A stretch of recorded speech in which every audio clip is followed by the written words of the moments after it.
Bom dia. Nós aqui novamente, mais uma sexta-feira tratando de empresas familiares, desafios e soluções.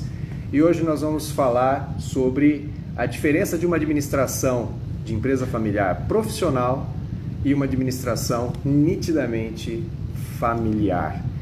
E essa diferenciação é fundamental porque nós temos hoje, a gente já falou disso antes, a gente já viu que dentro do país, o maior número de empresas hoje no país é realmente constituído de empresas familiares. Tudo bem, Raquel? Bom Seja dia, tudo bem-vinda. bom? Vamos Seja lá para mais bem-vinda. uma live. Vamos lá. Eu estava falando para o pessoal aqui que a gente está tratando de um assunto bem interessante, que é um assunto que é bem assim da natureza do povo do povo brasileiro, que são as empresas familiares. A maior parte das empresas hoje no país é constituída de empresas familiares. Então, é um assunto extremamente importante, porque a gente vai falar tanto para os pequenos, aqueles que estão começando, aqueles que já estão trabalhando, e principalmente aqueles que pensam eventualmente em ter um negócio próprio, né, em fazer, em empreender. Então é muito importante que a gente que essa decisão de empreender já comece fazendo de uma forma correta, né, de uma forma profissional e não amadora. Mas vamos lá, Porque Raquel. tudo que começa organizado e registrado, né?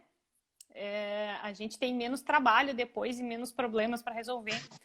E o tema de hoje Exatamente. seria a administração familiar, pessoal, né? Aquela confusão que às vezes existe, e a administração profissional. Não que um profissional externo à família venha exercer essa atividade dentro da empresa, né?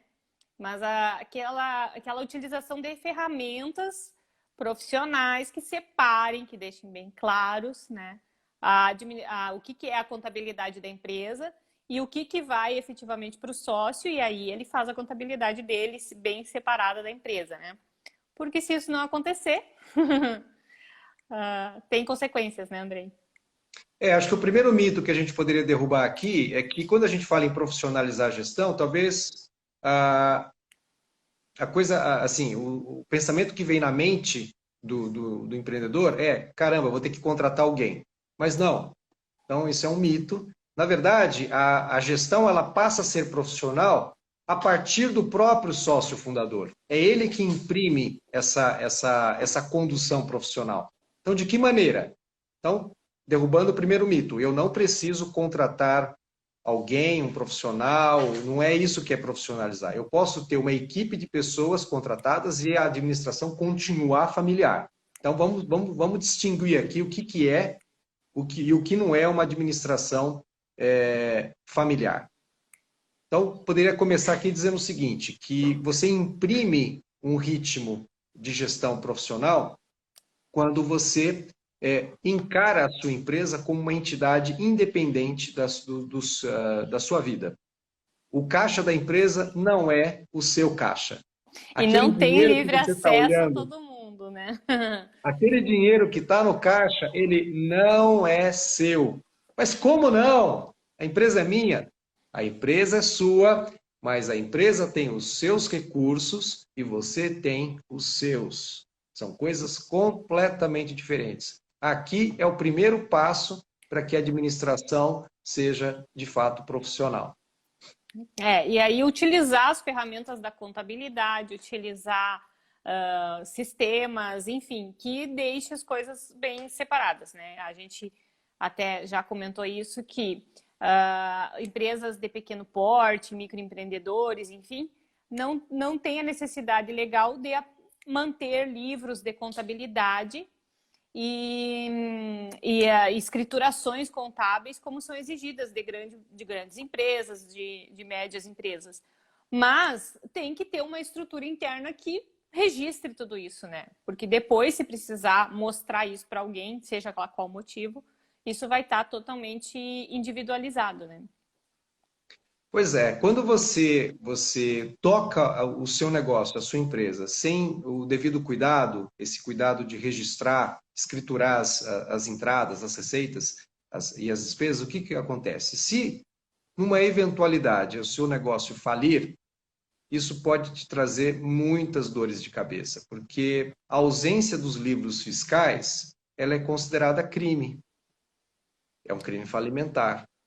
Então, quando o juiz decreta quebra, basicamente a primeira preocupação que o juízo falimentar tem é a verificação se houve ou não houve, se a quebra ela foi por uma contingência de mercado ou se a quebra foi decorrente de crimes cometidos pelos sócios.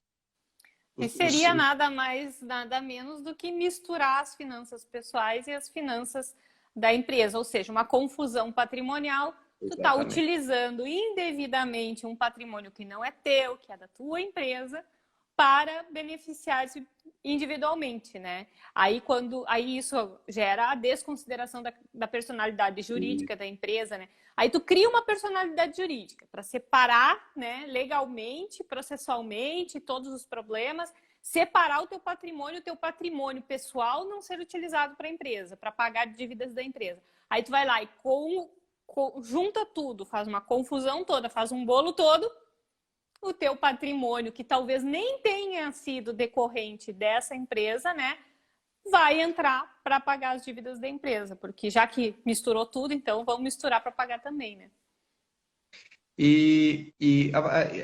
Assim, isso me parece tão óbvio, né? Mas durante a jornada, né, do escritório, a gente se deparou com alguns casos assim bem interessantes que a gente poderia pensar e trazer um aqui para compartilhar com todos. Se trata de um cliente, né, que a gente teve, e até por questões de respeito e ética, a gente não vai mencionar aqui o nome da empresa, e uma empresa muito lucrativa, sabe? A margem deles era muito expressiva. Ou seja, o sonho de consumo de muito empreendedor, né? De muito empreendedor. E detalhe, ele tinha, assim, a folha de pagamento dele era enxuta, ele tinha os canais de distribuição do negócio dele bastante enxutos, né? Estava na mão de uma vendedora. E num dado momento, até nós fomos contratados justamente para tentar descobrir o que estava acontecendo. Porque a suspeita do proprietário da empresa era de que ele estava sendo, digamos, surrupiado por algum funcionário. E ele tinha uma pessoa que ele, sabe, ele tinha uma forte suspeita de que essa pessoa estava roubando a empresa, que era justamente a vendedora que ele tinha. E aí nós fomos contratados e aí a ideia era fazer realmente um levantamento para saber o que estava acontecendo nessa empresa. E aí uma coisa que nos chamou muito a atenção era justamente a questão que a empresa ela era uma forte geradora de caixa, ela faturava muito e a margem de lucro dele era uma margem muito boa. E assim, nós fomos conhecer a estrutura dele, a indústria, era num bairro bem periférico, tá? Da Grande São Paulo, também não vou dizer, porque senão fica, né? É um bairro bem periférico ali da região da Grande São Paulo. E assim, pagava-se um aluguel muito baixo, sabe? Os custos, as despesas da empresa eram muito baixas quando você confrontava com as receitas. E o negócio dele era o chamado B2B, né? Que é o business to business. Ele não vendia para consumidor final, ele vendia para grandes indústrias, tá? Então, assim, o problema de inadimplência dele era praticamente nulo. Ele só vendia para grandes empresas. Então, ele não tinha problema de inadimplência. Então, ele tinha um forte volume de receita, ele tinha despesas baixas, ou seja, ele tinha um resultado muito positivo. Só que não sobrava dinheiro. Não sobrava dinheiro. E aí a gente começou a investigar, né? A gente fez algumas reuniões para entender todo o ciclo, né? O ciclo operacional dele, como é que funcionava, e a gente começou a analisar os livros dele e tal. E aí qual não foi a surpresa? Que nós descobrimos qual era a causa do problema. A causa do problema era o próprio sócio majoritário. Era uma empresa familiar, tá? Era ele. Ah, e detalhe, ele também tinha o filho que trabalhava e tinham desavenças terríveis, sabe? Entre o pai, né, o fundador, e o filho. porque eram questões, conflitos de geração, né? E a gente acabou detectando que o problema ali era o seguinte: ele estava construindo uma casa para ele, uma casa dos sonhos, e essa casa estava consumindo praticamente todo o caixa da empresa. É aquela coisa, ele via o dinheiro entrando, ele não distinguia que aquele dinheiro não pertencia a ele. Aquele dinheiro era da empresa. Necessário, inclusive, para manter o negócio, né? Que é a aquisição de insumos, de matéria-prima, enfim. Né? E não fazia muito sentido, por exemplo, o resultado da empresa ser tão positivo e ele ter problemas, por exemplo, de caixa para poder pagar alguma coisa, sabe? Não fazia sentido. Ele tinha até necessidade de expandir a parte fabril dele, mas não tinha. Ele falava, não, não tem dinheiro para, mas como não tem dinheiro, né? Então, são coisas que a gente começou a suspeitar que realmente tinha alguma coisa de errado. E ali, ao invés de a suspeita dele, né, que ele estava sendo roubado pelo funcionário, na verdade ele estava sendo, a empresa estava sendo roubada sim, mas não era pelo funcionário, ela Por era ele pelo mesmo. próprio sócio, por ele mesmo. Então é importante a gente destacar que a empresa familiar, ela tem sim alguns desafios, mas essa questão da confusão patrimonial é algo que o empresário ele tem que fugir, que nem o diabo foge da cruz, porque é algo que vai sim trazer problemas. E se eventualmente acontecer uma quebra, aí você já tem praticamente configurado uma situação de delito falimentar. Isso é um delito que vai gerar muito problema. Agora, Raquel, eu queria saber, né, se você tem também alguma experiência aí na região Oh, de empresas que têm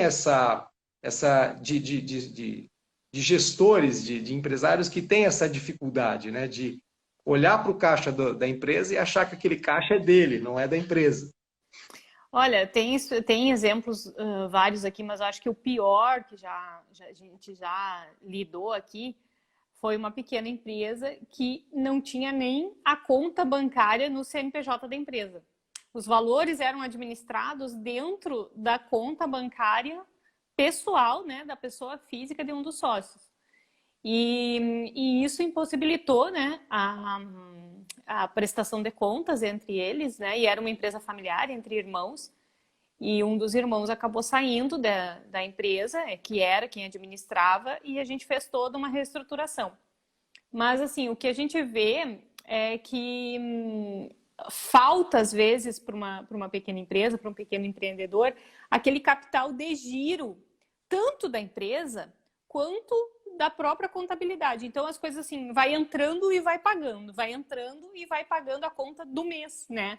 Não é aquele faturamento mensal para pagar as contas no início do mês seguinte, né? Que aí tu vê toda a movimentação concluída, né? Todas as contas somadas à conta bancária com os valores respectivos de tudo que entrou, e daí então vamos começar a pagar, né, as contas que se vencem ali na primeira quinzena, digamos assim, né? Inclusive FGTS, INSS e tudo mais. Então, a mistura, ela acontece aí, porque as pessoas, vai entrando dinheiro, ela vai pagando as contas da empresa e vai pagando as suas contas, né? E aquela contabilidade, ela não chega a ser fechada. Então, eu acho que a primeira ferramenta que pode ser sofrida, exige uma disciplina pessoal muito grande, né? A primeira ferramenta que tem que se utilizar é essa, né? De registrar tudo que vai entrando e o que vai saindo. A primeira coisa, entender como que a situação está acontecendo, né? Por serem empresas de pequeno porte, microempresas, né? Não ter essa necessidade legal de escriturar, mas fazer, nem que seja planilha de Excel, sei lá, né? Um caderno que seja, que marque tudo isso.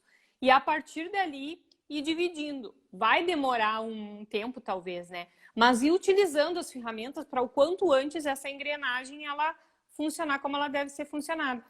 E a contabilidade, né, o contador, eu acho que também fornece muitos meios, né? Às vezes o contador dá tudo, mas a empresa, ela não, o empresário ali, até pela questão de ser família e tal, parece que aquilo ali não pertence à família, né?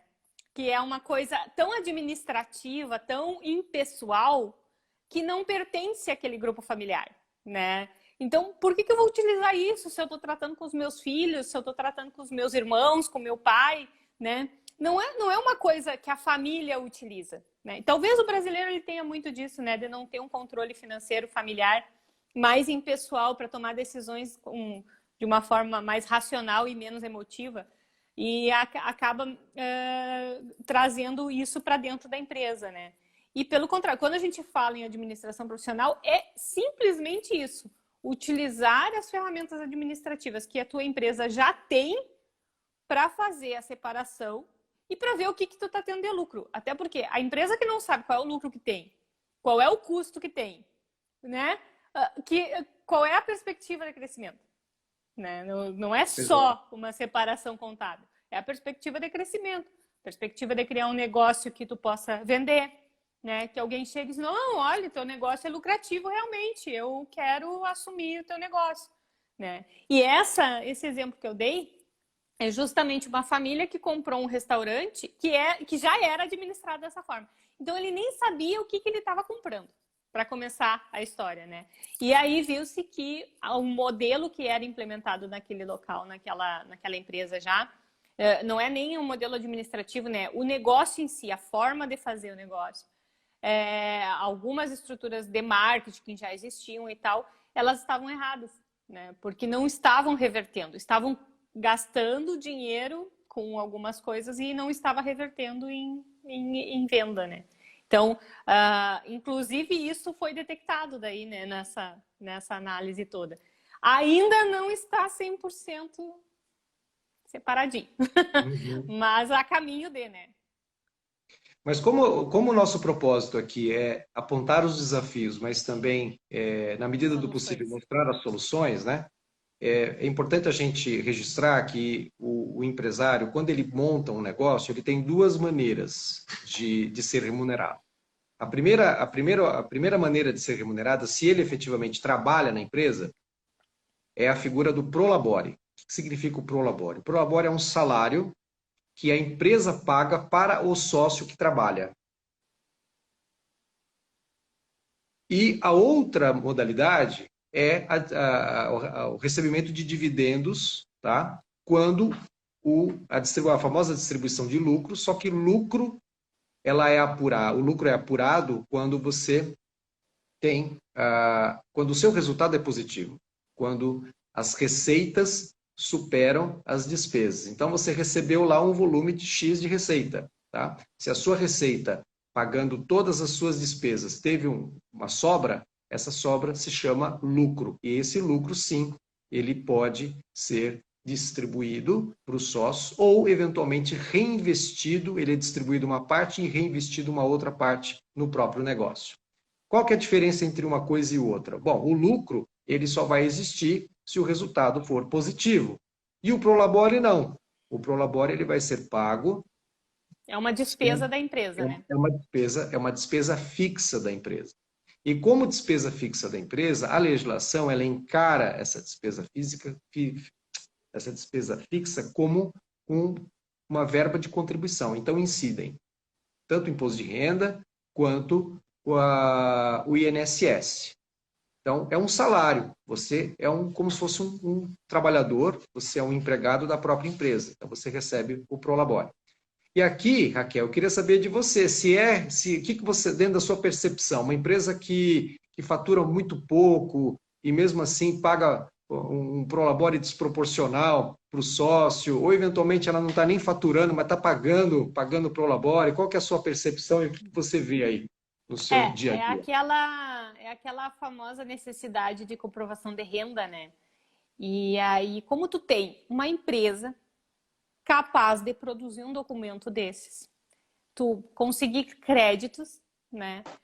E aí tu utilizar esses créditos para tua vida pessoal, né? Porque eu acho que é esse o ciclo que se constrói, que eu vejo se construir.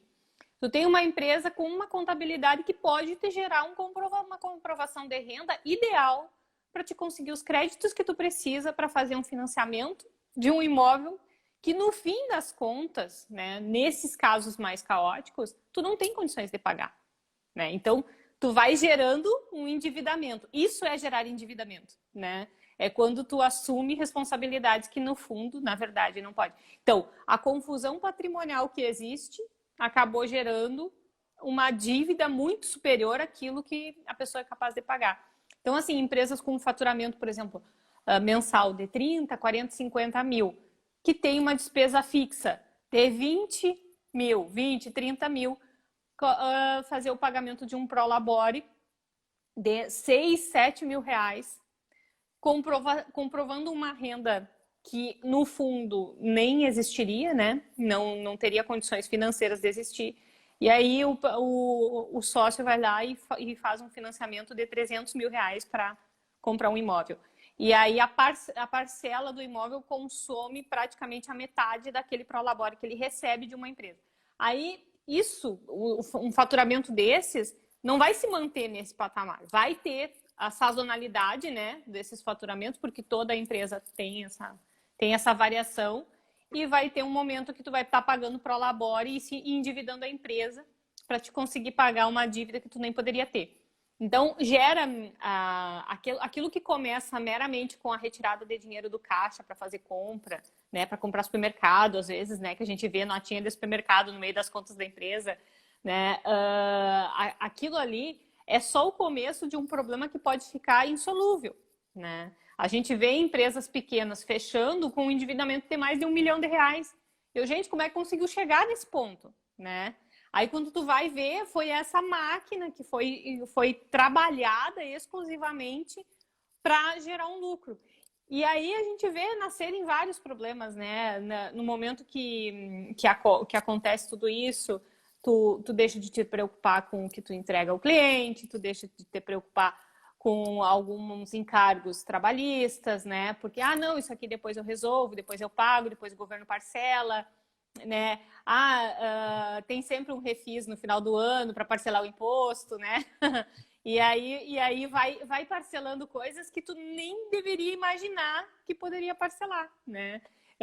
Por exemplo, uma empresa com um faturamento, que tem faturamento para fazer o pagamento de todos os impostos e encargos, mas faz retiradas para os sócios de um prolabore que não tem condições de pagar, aí vai parcelar imposto no final do ano, que a empresa já tinha condições de ter pago aquilo ali tranquilamente, porque a família ali consome toda aquela engrenagem da empresa, né? Você tocou num ponto interessante, né? Porque é uma questão de mentalidade. Quando você estuda os manuais de finanças, aquilo que corresponde aos impostos, a visão de finanças, ela diz o seguinte, que aquele dinheiro não te pertence. Então, uma parte, tá? A parte destinada ao fisco, a parte destinada aos impostos, é uma parte do seu negócio que não te pertence. É interessante, né? E a gente precisa virar essa chavinha. Porque E é um nossa crime visão, se apropriar desses a valores, nossa né? visão é que o fruto da venda, enfim, da receita, ela é 100% nossa, ou da empresa. Mas não, você já tem que separar, porque aquilo que é efetivamente os impostos, essa parte não te pertence, não pertence ao seu negócio. Ela é do fisco. Então, a partir do momento que a gente vira essa chavinha, não faz sentido eu usar esse dinheiro, porque é um dinheiro que não me pertence. E o pior do que você ter uma confusão patrimonial com o dinheiro que é da empresa, pior é você fazer confusão patrimonial com dinheiro que não te pertence, que é o dinheiro do fisco. Porque quando você calcula o custo do negócio, você discrimina. É uma das primeiras coisas que as pessoas discriminam, né? Quando sentam para conversar contigo. O valor do imposto, né? Então, coloca-se em cima do custo do produto, do custo do serviço, o valor do imposto. E aí, quando entra esses valores, toma para si, né? Como se fosse a parte do lucro, né? E lembrando que quando você faz confusão patrimonial com o dinheiro da empresa, isso é um crime falimentar. E se você faz confusão patrimonial com o dinheiro do fisco, é um crime tributário. Que Por que aí é crime? piorou Nossa, tudo, mas né? é uma coisa tão grave. Por que é crime? É crime porque você está se apropriando de um dinheiro que não é seu, não é? Você, inclusive, discriminou na nota fiscal que você entregou ao teu Pois é. cliente que aquele valor era de imposto, né? Por isso, Aí que Raquel, tá. que o empreendedor, o empreendedor a gente poderia chamar de uma profissão, né? É uma profissão extremamente, não vou chamar de complexa, mas é uma profissão muito nobre, porque o empreendedor, ele, por natureza, ele tem que ser multidisciplinar. Ele tem que ter um conhecimento, ainda que básico, ele tem que ter um conhecimento de finanças, ele tem que ter um conhecimento básico de contabilidade, ele tem que ter um conhecimento básico de direito, ele tem que ter um conhecimento básico de estratégia, de marketing, um pouco de TI, ele tem que ser um clínico geral, né, de todas essas habilidades. No mínimo, saber que elas existem, né? No Porque às vezes mínimo, a gente saber. chega para conversar e diz, não, mas eu não sabia que eu precisava fazer isso. Pois é. Então, aí complica seriamente, né? Que nem E sabia que você precisava. você pode até não ter o conhecimento daquilo, mas você tem que se valer de pessoas que têm aquele conhecimento, né? Saber o Exato. quem, né? A quem recorrer, de preferência antes do problema acontecer. Sabe que a gente também não pode falar só do que deu errado, né? Sim. Aqui eu tenho uma pequena empresa que eu digo que eu vou botar a foto deles no quadrinho de cliente do mês na parede, né? Porque a conversa sempre começa assim, ó. Raquel, o que ele gera a empresa, enfim, ele tem um conhecimento de marketing incrível e tal. Ele assim, mas eu não sei nada disso. Me diz o que eu tenho que fazer, que eu vou fazer. Me diz o que eu tenho que pagar, porque é sempre eu e a contadora junto, né? Me diz o que eu tenho que pagar, que eu vou pagar. Me emite. E eu digo assim, tudo bem, é um ideal que a gente gosta, né? Porque quando o cliente chega e diz, olha, eu vou fazer exatamente como a lei manda, como tu tá me orientando e tal. Mas eu disse para ele, olha, tu tem que acompanhar isso, porque eu tô te dizendo que eu vou sempre procurar prestar o melhor serviço, vou sempre, né? Mas quem paga as guias é tu. Tu nunca pode aceitar, porque a gente nunca sabe, né? Já aconteceu isso em outras empresas, do profissional emitir uma guia única dizendo que vai pagar determinados impostos e está incluídos os honorários dele naquele bolo todo ali. Aí ele paga e a pessoa não paga os impostos, né? Já tivemos um caso bem sério sobre isso, né, no escritório. Eu digo, tu tem que entender, tu tem que começar a entender. Eu te explico o que tu quiser, tu tem que começar a entender como que isso aqui está funcionando. E ele tá. E ele tá aos poucos entendendo tudo, né? E eu disse, porque eu sou um ser humano, a contadora também é um ser humano, nós somos falhos, então se tiver 3 pessoas analisando toda a situação ali da empresa, né, do que está sendo pago, porque ele vem de uma confusão muito grande e ele está conseguindo pagar tudo, ele já pagou, no último ano ele pagou 360 mil em dívidas que ele tinha, né, tanto com fornecedores quanto com o fisco. Então ele conseguiu colocar o fisco todo em dia, né? Ele não fez parcelamento, ele trabalhou e foi lá e pagou, né? Porque não era das dívidas maiores, a maior é com fornecedor. E ele está conseguindo colocar em dia. Mas ele separou e ele está vivendo com 3 mil reais por mês. Né? Ele determinou isso. Ele poderia hoje já estar até tirando um pouquinho mais. Mas ele determinou que ele ia viver com 3 mil reais por mês. E ele disse que é tão melhor, que é tão mais leve, que ele não ter tanta coisa girando na cabeça dele, né? E a empresa dele está tão alinhada, se alinhando tão bem, que agora era para ser 2020, né? Mas daí 2020. A gente teve outros probleminhas para resolver. Em 2021, abriu uma filial, né? Numa cidade próxima aqui. Então, assim, são coisas que se a pessoa tem uma disciplina e toma a decisão de que aquilo ali não te pertence e que as assessorias são fundamentais e que ele estudar aquilo ali é o mais fundamental ainda e colocar em prática, ele saiu de um buraco que eu te digo, eu não acreditava que ele fosse sair, né? E ele saiu, e ele tá saindo, já tá na beiradinha, já botou a cabecinha para fora, assim, e já está conseguindo respirar muito melhor. E ele também, até a fisionomia do empresário já tá melhor, sabe? Já está mais engajado. Ele voltou a se entusiasmar com o negócio dele, né? Da família dele, é ele e o filho que trabalham. Então, acho que até a relação familiar deve ter melhorado, né? Mas como são homens, eles não falam muito, né? E Aham. então eles já a gente sente, né, que já existe uma harmonia maior entre eles, né? Mas a gente poderia, assim, fazer um resumão para identificar quais são os benefícios de uma administração profissional.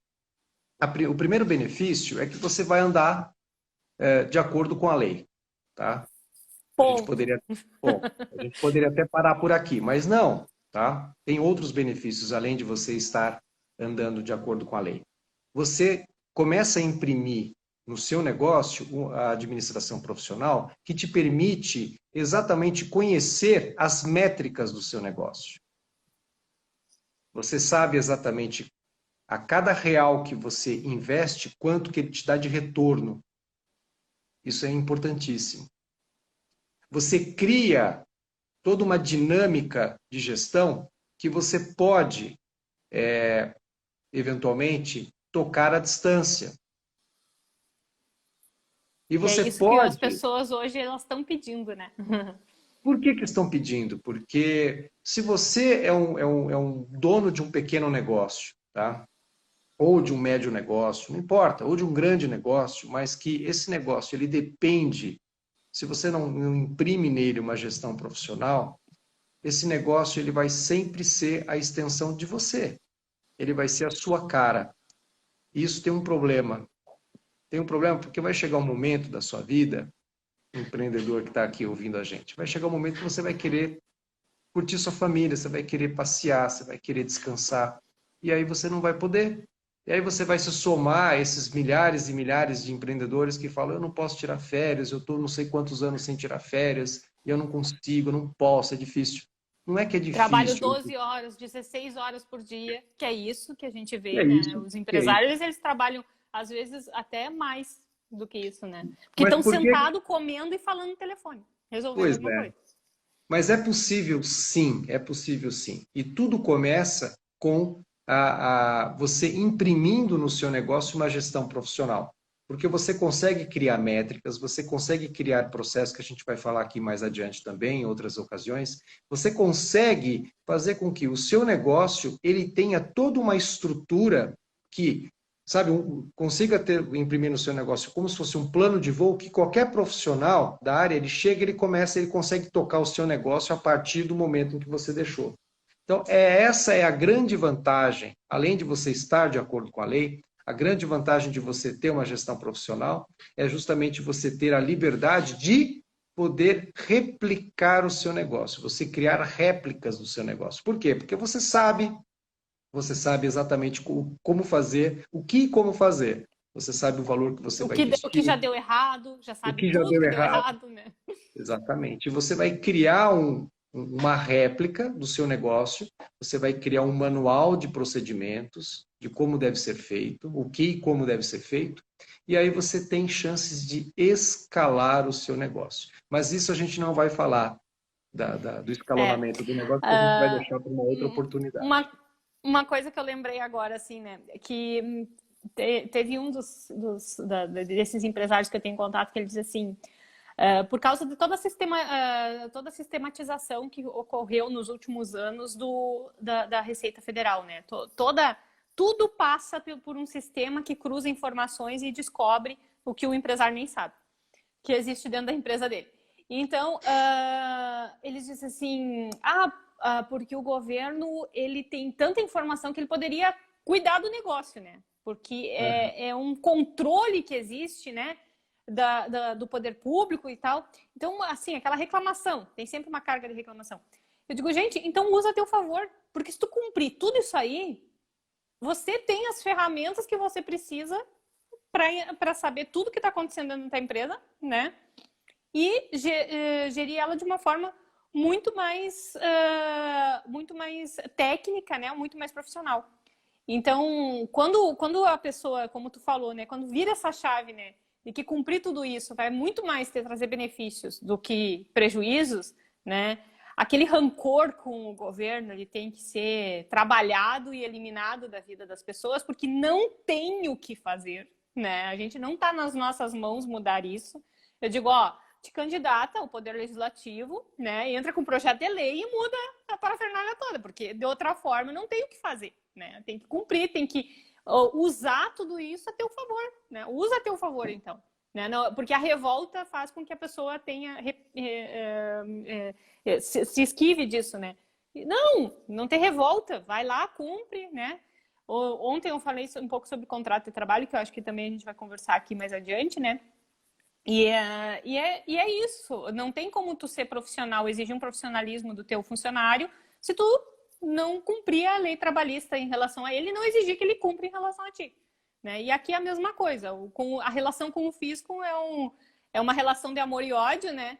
E dá pra gente focar mais no amor do que no ódio para utilizar o nosso favor, né? O favor do empresário. E os benefícios são muito grandes, sabe? Você ter um negócio de verdade.